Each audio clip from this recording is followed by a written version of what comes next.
Exprofeso. Un programa interdisciplinario de conversación. Con los profesores Juan Cid Hidalgo, doctor en literatura; Juan López Muñoz, magíster en filosofía; Pablo Martínez Fernández, sociólogo, doctor en teoría social contemporánea; y Diego Mundaca Machuca, doctor en historia.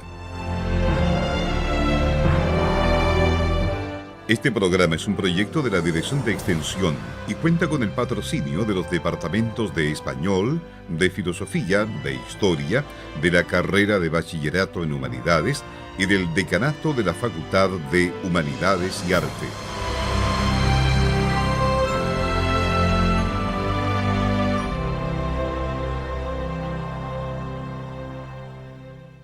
Buenas tardes, estimados auditores. Nuevamente estamos en Exprofeso, en Radio Universidad de Concepción, en un programa cuyo propósito es sostener una conversación respecto de algún tema de interés desde la perspectiva de las humanidades. Y en este caso vamos a conversar acerca de un interesante film, Ex Machina. Pero previo a ello, aprovecho de agradecer y de saludar la presencia del profesor Juan Cid del Departamento de Español. Hola, muy buenas tardes a todos. Y del profesor Pablo Martínez del Bachillerato en Humanidades. Buenas tardes. Juan López, quien les habla, también les saluda cordialmente y agradece que estén en la sintonía de la radio para que podamos conversar de este film. Partamos con algunos datos generales para que nos podamos posteriormente dedicar a comentar algunos aspectos de esta película. Estamos hablando de un filme de ciencia ficción, un film de producción británica del año 2015 que lleva por título Ex Machina, que es una expresión latina, ¿no es cierto?, usada en el teatro para referirse a la aparición de un personaje sobrenatural, de un dios, pero que era hecho aparecer en el escenario, ¿verdad?, por alguna clase de dispositivo mecánico para incluirlo en escena. Esa expresión, ¿cierto?, la verdad es que no tiene una relación explícita en los mismos términos que lo que he descrito, pero esa expresión ha sido usada para este film. Es una película escrita y dirigida por Alex Garland y está protagonizada por Domhnall Gleeson, Alicia Vikander, Oscar Isaac y Sonoya Mizumo. En pocas palabras cuenta la historia de un programador, Caleb, que es invitado por el presidente de la compañía, otro gran investigador, un inventor, Nathan, con el fin de realizar la prueba de Turing a un androide con inteligencia artificial. Hay unas locaciones muy futuristas, unos espacios naturales muy hermosos en los cuales está situado un centro de investigación que tiene Nathan, al cual es invitado Caleb, para que precisamente, como un especialista en programación y en inteligencia artificial, interactúe y conozca a una androide, a una bella androide, y este es el punto de partida de este filme. No sé si podemos agregar algunos otros aspectos para ir anticipándole a nuestros auditores de qué se trata esto. Sí, yo quisiera sumar que la factura de esta película es sumamente interesante para el público avisado, diríamos, en alguna medida, ¿no? Ese trabajo con dialógico, digamos. No es una película de ciencia ficción donde la acción, la explosión, el rayo láser y todo aquello, ¿cierto?, está en primera fila, sino que es una película dialogada. Mucho diálogo, conversaciones de un nivel importante, qué sé yo, esto mismo de que tú señalabas, ¿no?, el test de Turing, o los principios de la inteligencia artificial. Bueno, es una película, diríamos, para público, por supuesto para todo público, pero también para un público que tiene ciertos volúmenes en esta biblioteca mental, ¿cierto?, para complejizar más las cosas. Y en ese contexto quisiera reparar sobre unas cuestiones que tienen que ver con la puesta en escena de la película. Uh-huh. Lo primero es algo a lo que tú aludías, ¿no?, que este interés por vincular de tal manera espacio natural con tecnología, que claro, las primeras escenas que vemos nos recuerdan inmediatamente, por lo menos a mí me recuerdan inmediatamente a la propuesta de la arquitectura orgánica de Lloyd Wright, ¿no?, que intenta precisamente vincular lo natural con con la mano del hombre, digamos, con la construcción del ser humano. Esta arquitectura con grandes espacios abiertos, con vidrios que de alguna manera hacen... estiran, por así decirlo, el interior de la casa hacia roca viva, hacia fuentes de agua que a veces circulan por debajo de la... Exacto, de hecho la construcción se incorpora, se acopla, digamos, al espacio natural. Bueno, eso es una cuestión interesante. Lo otro es que también de la propuesta visual, de repente hay alguna, si uno repara en la forma en que está alajada este centro de investigación, que es una casa, digamos, ¿no? Hay una escena donde conversan sobre una pintura de Jackson Pollock, ¿no? Que está ahí en la pared, pero también hay otras pinturas, que hay una reconocida, alguna de Francis Bacon, ¿no? Entonces hay cuestiones bien ricas de poder encontrar, digamos. Por otro lado, por supuesto, hay un trabajo con la dimensión del cristianismo, ¿no? Los nombres. Uno se llama Caleb, el otro se llama Nathan o Natanael, ¿cierto? La cuestión de Dios, ¿no? Deus Machina, que tú también aludías. Hay todo un cuento ahí que complejiza las cosas y pone también en perspectiva o va orientando una posible lectura que tiene que ver con esta cosa de dónde está el motor que mueve los otros motores, digamos, ¿no? Uh-huh. Sí. No sé, Pablo, si alguno, porque estamos tratando de hacer primero una composición, ¿cierto?, de qué rasgos son llamativos en diversos planos, para después entrar, digamos, a lo más sustantivo. Yo agregaría, como para complementar lo que acaba de decir Juan, que la puesta en escena me da la impresión a mí que es la contemporaneidad vista desde un futuro, pero muy cercano. Sí. Es una película de ciencia ficción, pero de un tema que se ha vuelto recurrente y que está presente en el cine, ¿sí? Desde, pienso yo, y esto es un ejemplo que se lo había prestado a un estudiante del bachillerato, desde que la famosa Mary Shelley escribió Frankenstein, que fue el primer ser humano, entre comillas, creado por la tecnología en un ambiente, por así decirlo, contemporáneo, muy contemporáneo, pero con un rasgo futurista, localizado en la época en que aparecen estas películas como tal. Quiero situar eso que acaban de decir ustedes, porque eso me parece que es relevante, independientemente que después el devenir de la película va a otra cosa o ocurre otra cosa, que es este debate futurista, pero cercano, muy cercano, de la concreción pronta de una inteligencia que es irreconocible entre artificial o inteligencia humana, debido al test de Turing, que el invitado a esta mansión va a hacer eso, va a servir él para aplicar el test de Turing y poder discriminar, ¿sí? La inteligencia de la máquina, que recuerda a otro film. Yo recuerdo Aliens, donde aparece una inteligencia de ese tipo. Yo Robot también aparece. Sí, claro, Blade Runner. Blade Runner sobre todo, yo creo que con Blade Runner es lo que tú comentabas, porque en Blade Runner también hay una puesta en escena postindustrial media catastrofista, que pone al centro los temas incluso culturales contemporáneos. Por lo tanto, hay una tradición extensa. Pienso que comparto lo que dices tú, que esta es la película de todas las que yo he visto, he incorporado otras más, Matrix, Star Trek, la más dialogada, en el sentido de que el fuerte de la película no es la escena espectacularizada, probablemente más propio del cine norteamericano, que es más bien una reflexión muy interesante en una contemporaneidad con un futuro próximo, que centra de nuevo el problema en la inteligencia artificial.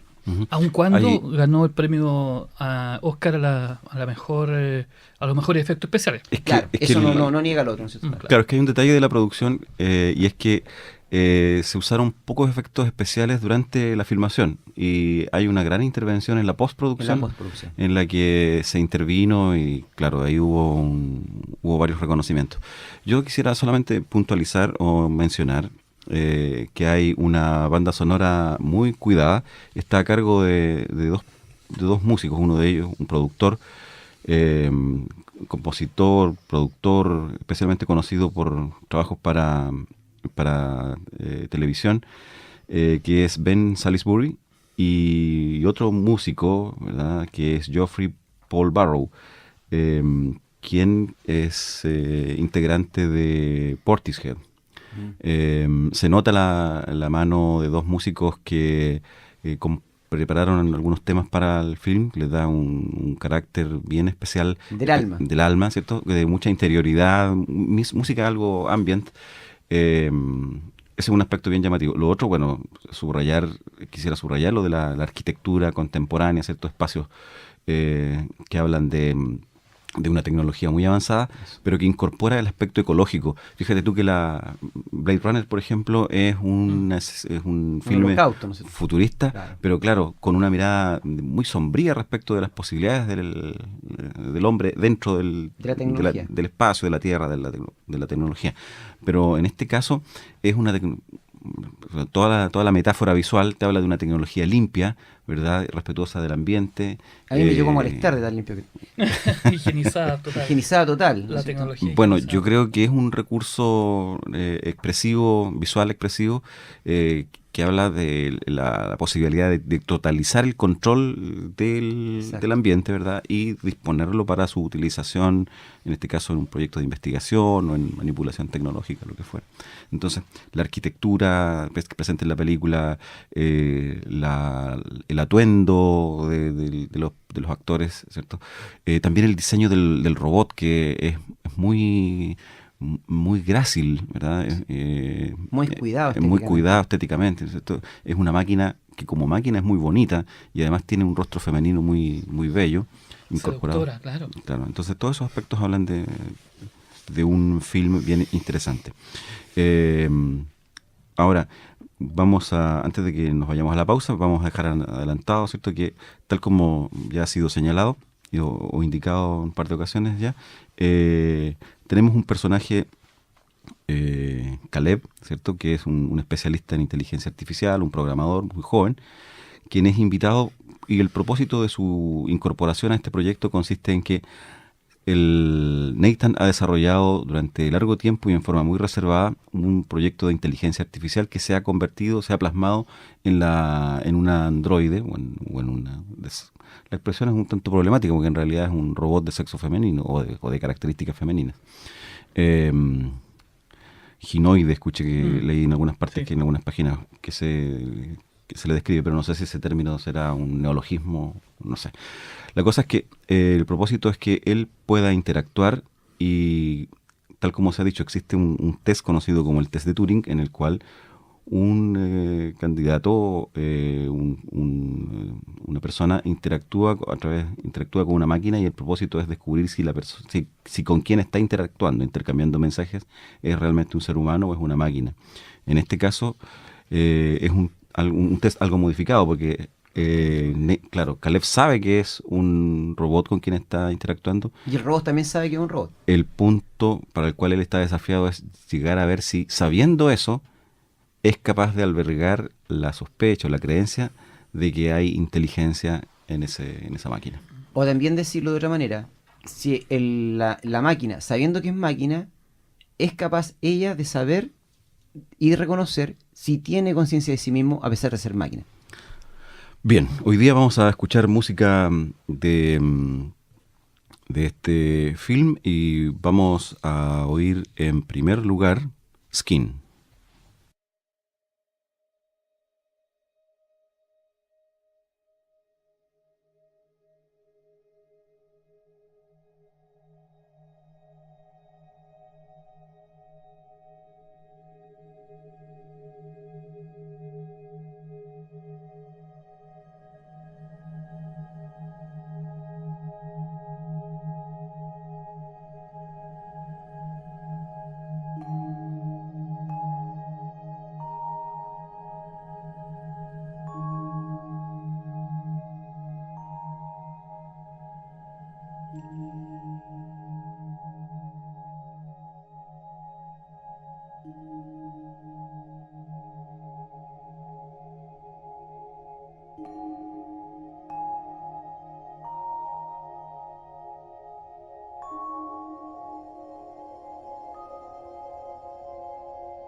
Acabamos de oír Skin de la banda sonora de Ex Machina y estamos conversando en Ex Profeso acerca de este film de ciencia ficción que, junto con esta historia que ya hemos resumido brevemente, tiene algunos aspectos que pueden resultar bien interesantes y controversiales al momento de ser examinados. Sí, yo quisiera apuntar a lo que tú señalabas a propósito de la manera en que es reclutado Caleb.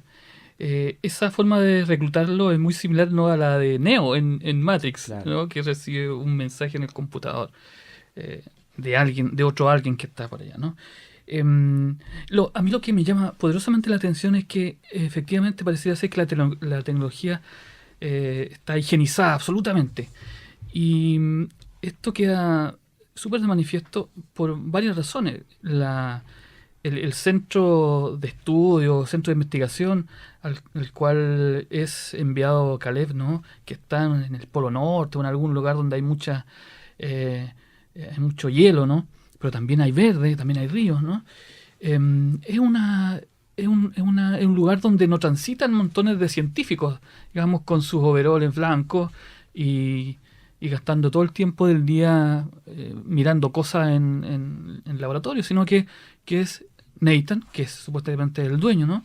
Hace ejercicio, bebe mucho y conversa, ¿no?, con Caleb, que es a quien ha llamado para que vaya a aplicar el test. Y sabemos que las otras relaciones que tiene son precisamente las interacciones que realiza con los androides o con estos personajes que él ha creado, ¿no? Entonces, pareciera ser que la tecnología está absolutamente presente, omnipresente, pero no está a la vista, exceptuando, por supuesto, la seducción que provoca la ginoide, ¿no?, la Ava o Eva, ¿no? o Eva. Entonces es bien curioso porque además todo esto ocurre en espacios súper claustrofóbicos, Sin ventanas. habitualmente Casi. oscuros, sin ventanas o con luces de neón, con qué sé yo. Entonces se provoca, pareciera ser que se busca precisamente encontrar un punto en que sea posible, no sea posible otra cosa que el diálogo, ¿no? Y la conversación un poco mentirosa además, porque Nathan le dice a Caleb en alguna ocasión que él lo trajo no para tener conversaciones sesudas ni cuestiones muy anquilosadas, sino lo que tener una conversación agradable, ¿no? Pero las más de las conversaciones son sumamente intensas, ¿no? Qué sé yo, cuando, por ejemplo, Caleb recuerda que el nombre de este buscador mundial, el Book Blue, ese nombre salió del cuaderno de anotaciones de Wittgenstein, ¿no?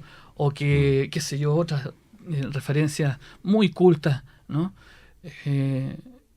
Pareciera ser que van frenando aquello propio del género de la ciencia ficción, que es la rapidez de la escena, ¿no? Y el preciosismo en los efectos especiales y demás. Entonces, yo quisiera, a propósito de esto, señalar, para volver a lo que proponía al comienzo, ¿no?, que hay una especie de texto, o hay múltiples textos que están aquí interviniendo, pero hay uno que tiene que ver con la religiosidad, con el mito de la creación. O sea, esta película sucede en 7 días o 7 sesiones, ¿no? Sí. Cada día van ocurriendo cosas, van habiendo descubrimientos.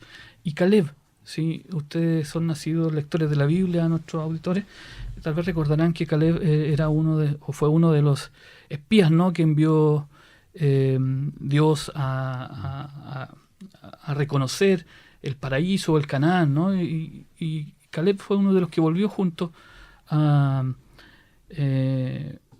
no recuerdo, a Josué, el otro, el más importante tal vez. Y entonces una especie de reconocedor de un espacio desconocido.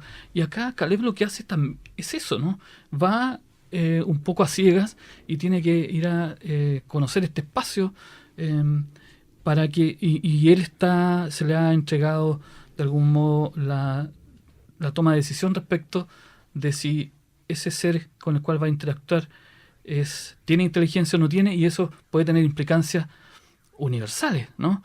Una de las primeras intercambios de diálogo con Nathan Y Caleb le dice, oye, pero si esto que tú estás haciendo es digno de, Un dios. de Dios o algo así, o supera a los hombres. Dice Nathan, no, que supera a Dios, que es una condición de Dios, ¿no?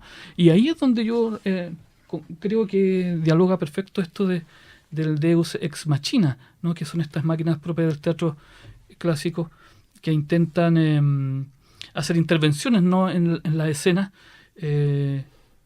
intervenciones que por lo demás explicitan que esto es una máquina, que hay un dispositivo que está interactuando, pero que equivale a Dios. Entonces acá Nathan es una especie de creador absoluto, ¿no? Ujú. Es bien interesante esa aproximación, porque obviamente que, por un lado, es una película entretenida, es una película que tiene una trama en la medida en que, una trama llamativa en la medida en que esta relación que se produce entre Caleb y la robot, ¿verdad?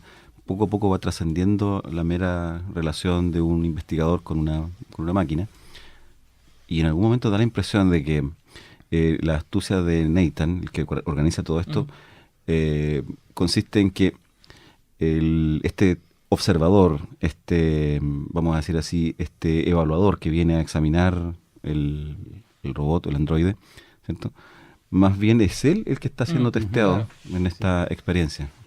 Sí, yo quisiera agregar un pensamiento de un autor que sigo y que comparto, y que dice lo siguiente, que este diálogo acerca de la inteligencia artificial nos es tan relevante y se nos trae a la presencia de tantos modos diferentes, de manera tan repetida, porque él señala que si la humanidad, con su ciencia y su tecnología, pudiese producir efectivamente una máquina de este tipo, él postula que con eso se habría completado el proyecto filosófico cristiano occidental, por lo menos.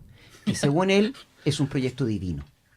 Eso es lo que dice un ingeniero, un tecnólogo, un filósofo, un gran genio de nuestra contemporaneidad, Raymond Kurzweil. Es decir, llevar a cabo un acto donde una máquina efectivamente, entre comillas, supera el test de Turing. La máquina no lo supera, supera a uno, porque uno no reconoce cuando está hablándole al otro lado, o una inteligencia artificial o una inteligencia humana, es concretar el proyecto cristiano occidental filosófico de nuestro tiempo, es decir, concretar un proyecto divino. ¿Por qué dice él? Porque estamos a puertas de hacerlo, debido que lo que viene inmediatamente por debajo de este proyecto de inteligencia artificial es algo que ya hemos conseguido, que es la realidad virtual, el apropiarnos de la realidad virtual. Por lo tanto, lo que antes se discutía si se podía enseñar o no, ahora lo tenemos en el bolsillo de la chaqueta, porque tenemos celulares que efectivamente son la concreción del dominio de esta realidad que es lo virtual, es la concreción. Por eso que es un proyecto tan importante y por eso que hay una apelación a lo divino, porque quien dé origen, quien genere esta máquina, en definitiva va a generar algo como lo que habría generado un creador, si es que existiera, en torno a la realidad que hoy día nosotros conocemos como nuestra propia realidad. De ahí yo creo que viene el aspecto de la relevancia del diálogo y de que se remite aspectos divinos, aspectos de dioses, debido a esto que podría ocurrir, que es la inteligencia artificial. Por eso que él dice que la máquina que dé esa demostración y que compruebe el dominio humano sobre la propia condición humana pero como proyecto general, no es tanto una máquina inteligente, porque esas máquinas ya existen. Los computadores u otras máquinas que hacen cálculos prodigiosos o que son capaces de triangular y hacer mapas conceptuales, pero que yo creo que un eximio artista no sería, le costaría hacerlo, sino que más que máquinas inteligentes se requieren máquinas espirituales, es decir, máquinas que sepan, ¿no es cierto?, reaccionar espontáneamente a los diálogos y a las conversaciones que se le presentan. Por eso que yo también pienso que se le dice al testeador, que es el testeado en definitiva, que no tenga una conversación tan sesuda, porque las máquinas inteligentes son sesudas. Lo que se requiere es que él responda, ¿sí?, espontáneamente, para que la máquina intuitiva, la máquina espiritual, sepa reaccionar frente a ese tipo de compromiso existencial, no al formateado y codificado de antemano, como si fuera solamente un silogismo, sino a aquello que es propio de la vida, que es la espontaneidad y por así decirlo, la relación que a veces ocurre en el instante mismo porque sucede un hecho que te llama o que te lleva a reaccionar. Debido a que yo creo que esa es la habilidad que él le pide al testeador también, que finalmente es el testeador testeado. Bueno, pero concuerdo. Lo que a mí me provoca un poco de terror es la tesis final, ¿no? De que, que es posible, digámoslo de esta manera, que es posible que la criatura supere al creador, ¿no? Y la criatura utilice al creador como lo hace la Genoide, ¿no? De armarle todo este cuento a Caleb, ¿cierto? Respecto de que al parecer ella tiene sentimientos o comparte una dimensión, como tú dices, espiritual o metafísica con él, pero que no la dejan expresarlo porque está encerrada, ¿no? Sin embargo, al final cuando ya... esto es spoiler, así que Sí. disculparán, pero para la conversación es necesario señalarlo. Al final, cuando ella se ve con la puerta abierta para salir, ¿no? Ingresar al mundo, ir a esa esquina donde quiere estar rodeado de gente. No se lo ha imaginado ella. Claro. Estaba ahí el Caleb, ¿cierto? Encerrado, al quien... a quien deseó, por lo menos en el relato fílmico pareciera ser que existe deseo recíproco, ¿no? Pero a ella lo que le importaba era ese otro, eso otro era lo que lo que movía su, comillas, vida, ¿no? Era estar en un lugar donde tal vez pase desapercibida su condición estructural, ¿no? Recuerden ustedes que se viste como mujer y se va y se instala allá, pero deja atrás a quien propició Su escape. su libertad, por decirlo Es que eso es, po. Es que ella lo cambia por la libertad. Bien, estamos... terrorífico, ¿no? Claro. Claro, claro que sí. Bien, vamos a hacer una pausa y vamos a oír otra composición de Ben Salisbury y Geoffrey Barrow, parte de la banda sonora del film, que lleva el sugerente título de The Turing Test.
acabamos de oír The Turing Test de Ben Salisbury y Geoffrey Barrow. Hay un hecho interesante en este film que creo que vale la pena subrayarlo.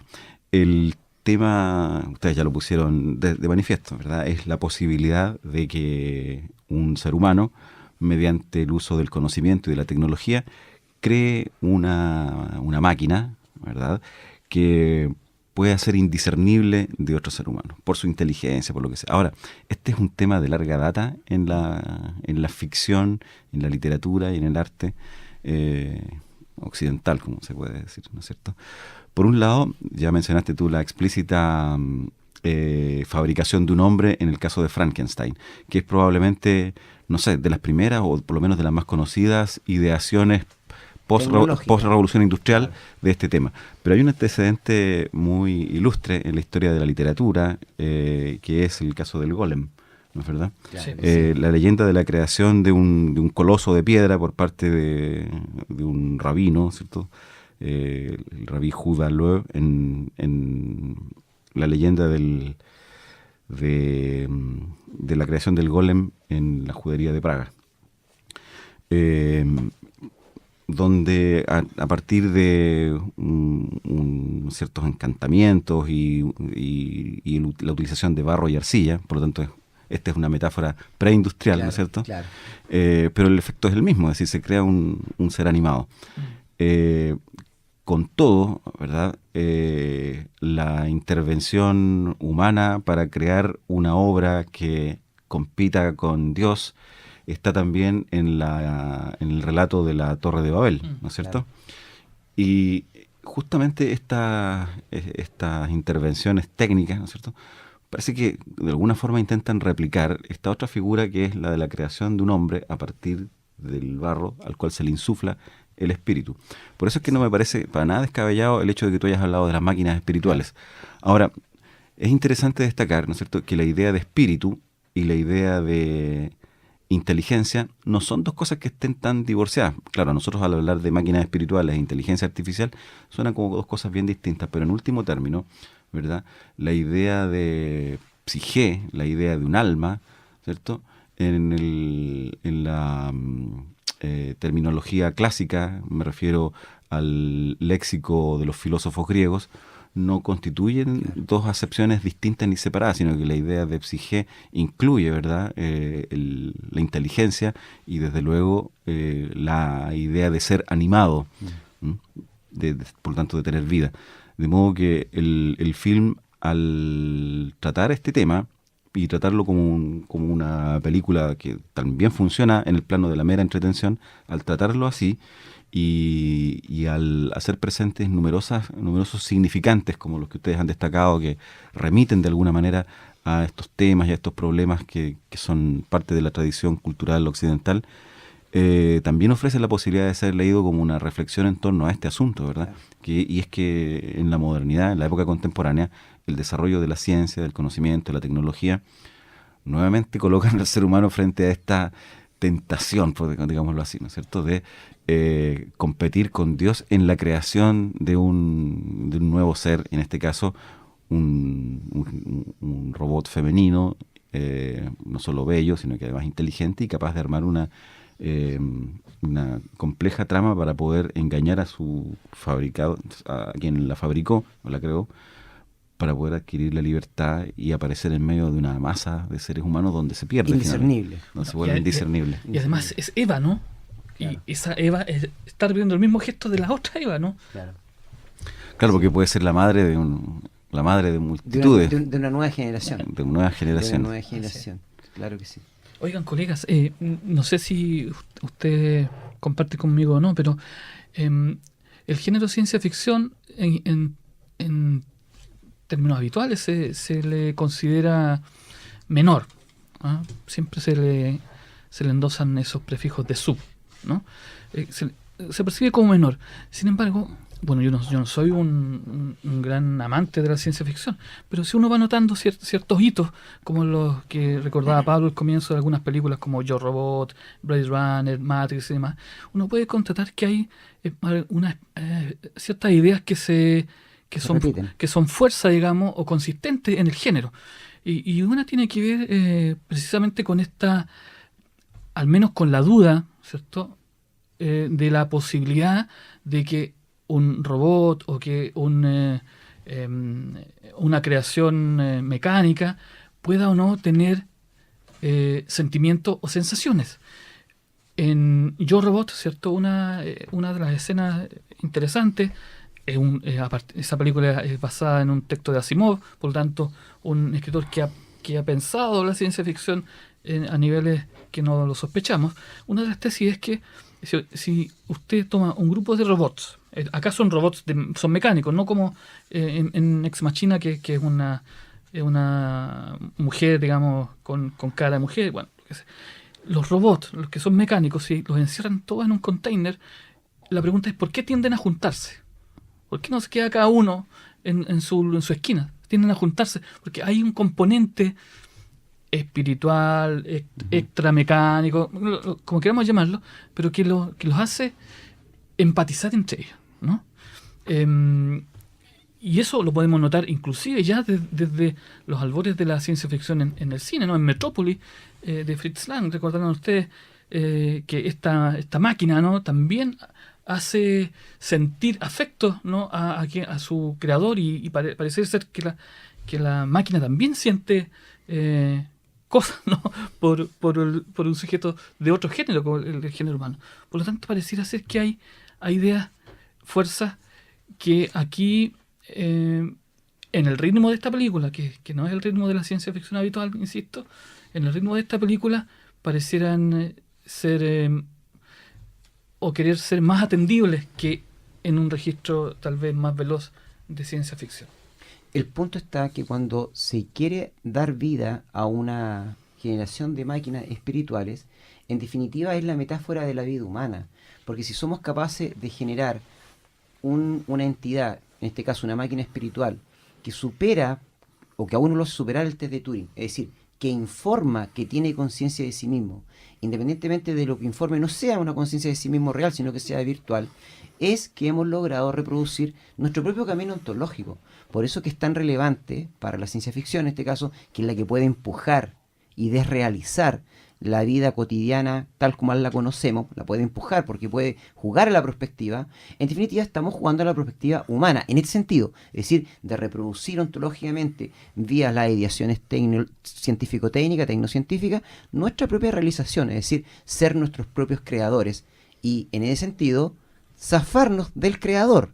Entonces, por eso no tenemos que tener temor, ya lo dijo Foucault, a que si nosotros hacemos eso con, en comillas, el creador, ¿por qué lo que nosotros creamos no va a ser lo mismo con el creador que seríamos nosotros? Es decir, como dice Michel Foucault, el ser humano, ¿no es cierto? Esta ideación, esta creación tradicional medieval, ¿no es cierto?, que fecunda en la modernidad, ¿por qué no podría ser superado como un dibujo en la orilla de la playa, barrido por las olas, ¿no es cierto?, de la misma, como dice Foucault, que le va a ocurrir al ser humano, que es una ideación reciente. Ese yo creo que es un tema, por eso que esta tirantez es algo muy entretenido cuando se dialoga, porque en definitiva es un temor que tenemos en nosotros mismos. ¿Qué somos nosotros mismos? Porque si nos podemos replicar al punto de volvernos indiscernibles con nuestra creación, eso es, creo yo, la concreción, como dice el otro autor, de la filosofía occidental, que es un proyecto divino, es jugar a ser Dios.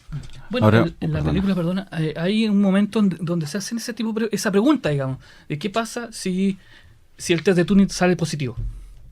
Vamos a generar entonces miles y cientos de otros replicantes o vamos a seguir creando inteligencia artificial. Entonces, ese precisamente es la pregunta aparece la idea de la posibilidad del peligro, ¿no? De perder el control, en definitiva. Claro, ese es el peligro. Que se tiene absolutamente. Una cuestión que yo quisiera destacar, lo dijiste tú, pero yo creo que hay algo más que se puede señalar.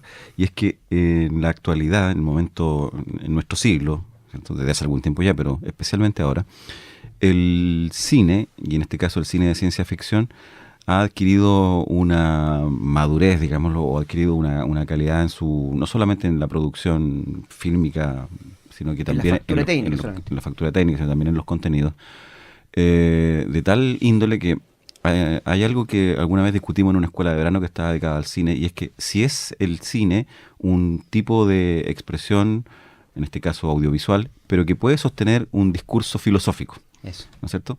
O en otras palabras, decir, si equivale a algo así como a un libro, porque un libro es un formato en el cual se expresan ideas, dependiendo de la obra, ¿verdad? Hay algunas que son de carácter teórico, filosófico. Bueno, ¿es una película? ¿Puede funcionar así?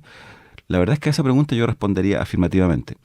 Y por otro lado, me parece a mí que aquí este film logra sostener una reflexión, un discurso sobre un asunto, sobre un tema en particular, y ya hemos entrado en él, pero lo hace de tal manera que en el modo en que le expropia un film, expresa un punto de vista sobre un problema. Ahora, el problema me parece a mí, con todo, todavía me parece que hay que desenvolverlo un poquito más. Y tengo la impresión que la discusión que hay aquí es de orden teológico finalmente. ¿Por qué razones de orden teológico? Porque la mera fábula es la creación de un ser, ¿cierto? Inteligente, y que en este caso se agrega otra dimensión, que tiene pasión, que tiene afectos. Es decir, otra alma gemela, digámoslo de alguna manera, ¿no es verdad? Ahora, ¿por qué eso podría convertirse en un tema que nos preocupe? Bueno, no solo por la evidente complicación y el evidente despliegue tecnológico que eso demanda, que de por sí ya es muy interesante, pero además por el hecho de que creo que estaba contenido en algo que tú indicaste, es una pregunta por nosotros mismos también. Pero esa pregunta por nosotros mismos es una pregunta similar a la que hace el android, el replicante en las escenas finales del Blade Runner, ¿no es cierto? Sí. ¿Por qué estoy aquí? ¿Qué soy yo finalmente? Claro. Porque ese qué soy yo es ¿Por quién. qué este destino? Claro, pero es que ¿quién me puso aquí? Claro.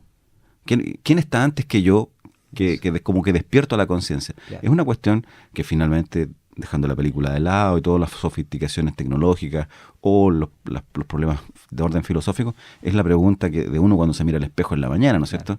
¿Y hasta cuándo voy a vivir? ¿O por qué adquiero una conciencia de mí mismo solamente en un momento de la vida? Cuando de hecho la existencia de uno se puede rastrear hasta el momento de la concepción, donde uno ya estaba pero no era consciente de ello, ¿no es cierto? Entonces, finalmente creo yo que una suerte de materialismo bien extendido que predomina en la actualidad, es decir, ¿qué es lo que somos? Bueno, somos unas máquinas biológicas, ya, pero la inteligencia nuestra es algo que también se explica así bioquímicamente. Las grandes preguntas, las grandes investigaciones en la actualidad tocan esa problemática. En filosofía, por ejemplo, hay grandes investigaciones sobre qué es la identidad personal, qué es la conciencia finalmente. Y me parece a mí que cuando uno lleva el argumento central de la película hacia ese plano, puede advertir que en el fondo es una obra donde bajo todas estas capas de producción fílmica está incorporada una problematización de índole teológica, me parece a mí. Sí. Porque se busca el ánima, ¿no es cierto? ¿Qué es lo que anima a esta máquina a comportarse como lo haríamos los seres humanos? Que aparentemente no somos simplemente una máquina biológica organizada físico-químicamente. Es que cuando tienes una máquina tan prodigiosa, tú te preguntas cuál es la causa eficiente de esa ¿Cuál es la causa de esa máquina? Claro, exactamente. Bien, vamos a ir a una última pausa y a continuación vamos a oír Watching.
Acabamos de oír Watching de Ben Salisbury y Geoffrey Barrow, un tema que está incorporado en la banda sonora de Ex Machina.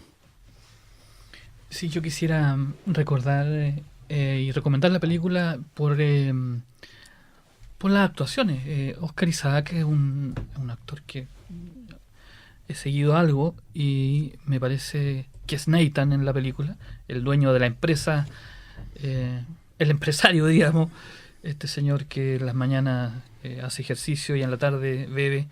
Es una actuación estupenda la de él. Por momentos al espectador nos dan ganas de estrangularlo. En otro momento pareciera ser que él es el que tiene la verdad o el que tiene, digamos, el dominio de la situación. En otro momento pareciera ser que es solamente un peón, ¿cierto?, desplegado en la tabla del ajedrez. Es una gran actuación. Y es un elenco súper joven, ¿ah? Lo que augura tal vez futuros bien importantes con ellos.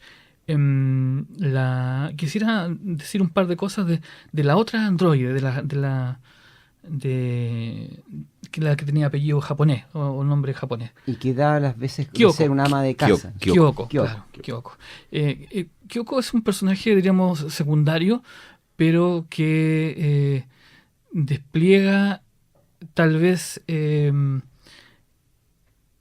parecía ser una especie de prototipo anterior Claro, es un prototipo anterior, Ava, ¿no? Sí. Que está imposibilitada de hablar, o por lo menos pareciera ser que esa es una de las condiciones de esta servidumbre que ella lleva en la casa.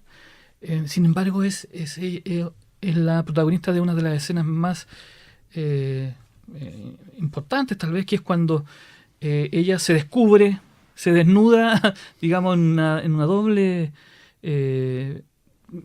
posibilidad, ¿no? Que es sacar la ropa, quedar, digamos, con su piel descubierta, pero después comienza a sacarse la piel, ¿no? Claro. Para mostrar los circuitos y qué sé yo.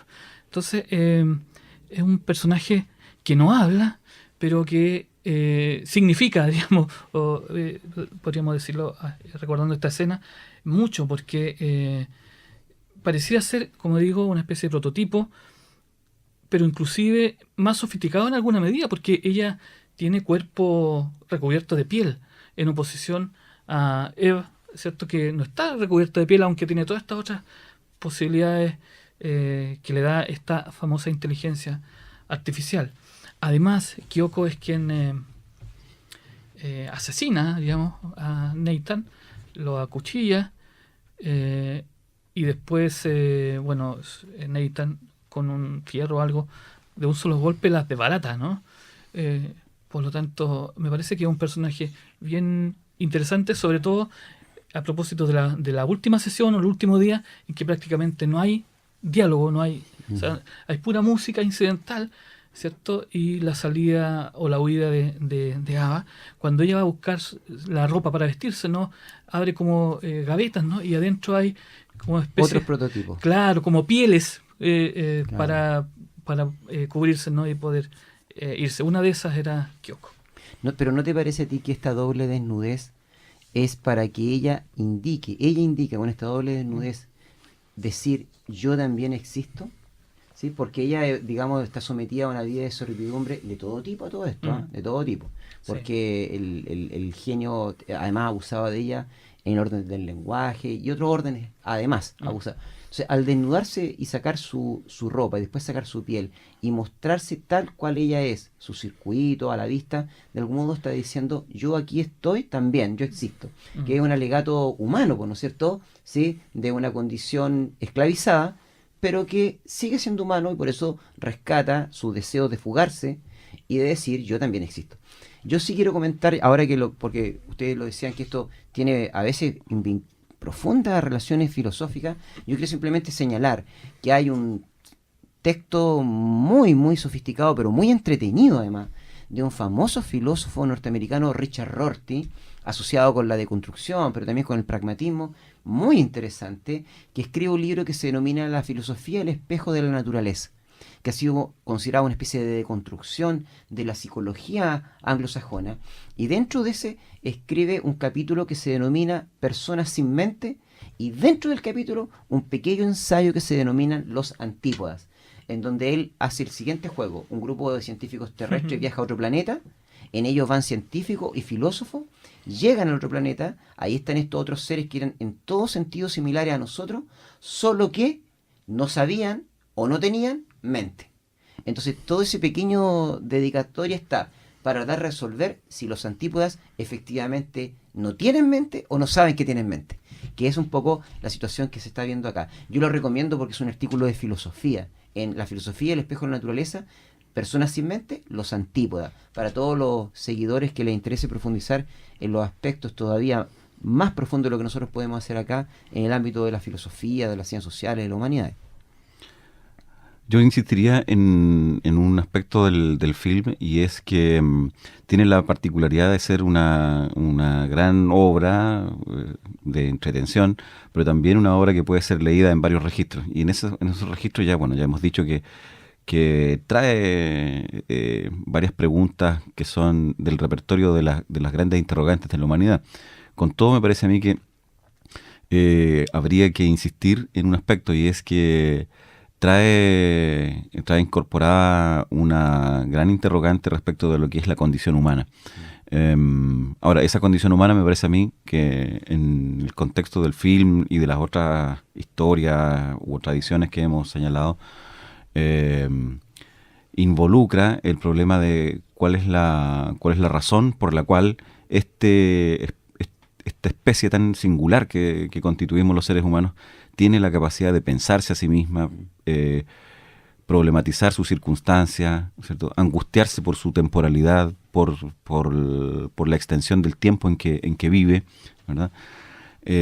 Todo ello me parece que en el film está puesto de una manera muy interesante, muy entretenida, y creo que películas como estas son una contribución de algo que a veces nosotros denostamos un poco, que es el mundo del espectáculo, del cine de entretención.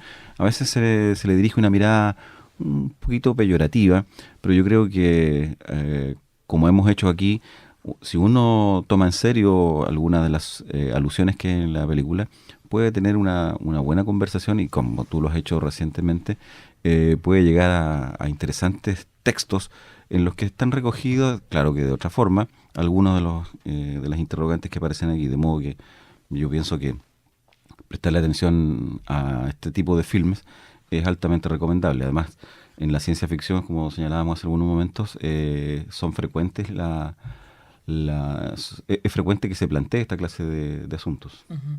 Además, tiene un estupendo guión la película, digamos. O sea, insisto, no es una película de ciencia ficción tradicional. Claro, no, es una película que se sostiene en el diálogo y hay que seguirlo bien de cerca, y eso no le quita, como tú decías, Juan, lo entretenida que es, y después uno se queda pensando precisamente sobre algunas cuestiones que superan con mucho lo que podría uno prever cuando se sienta a ver una película en la noche o en la tarde. Por lo menos cumple con el propósito, ¿cierto?, de remover ciertas certezas y ciertas falsas evidencias en las cuales uno cree estar instalado. Es decir, creer saber claramente qué cosa es uno, ¿cierto? Es una de las primeras cuestiones que cuando uno empieza a reflexionar descubre que es difícil tener certeza sobre esa clase de materias. Uh-huh.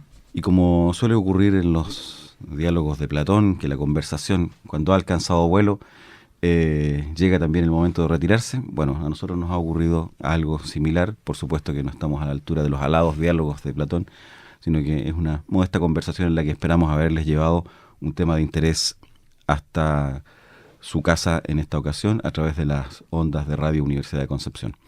Quiero agradecer al profesor Martínez, al profesor Cid, por esta interesante conversación, y dejarlos invitados a ustedes, estimados auditores, para una nueva sesión de Exprofeso el próximo miércoles a las 20 horas. Hasta pronto. Buenas tardes. Buenas tardes.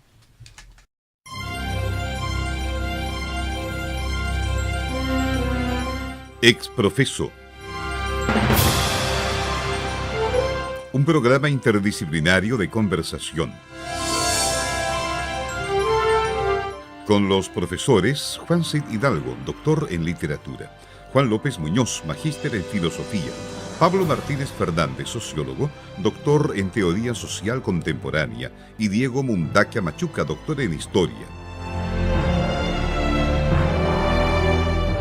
Este programa es un proyecto de la Dirección de Extensión y cuenta con el patrocinio de los departamentos de Español, de Filosofía, de Historia, de la carrera de Bachillerato en Humanidades y del Decanato de la Facultad de Humanidades y Arte.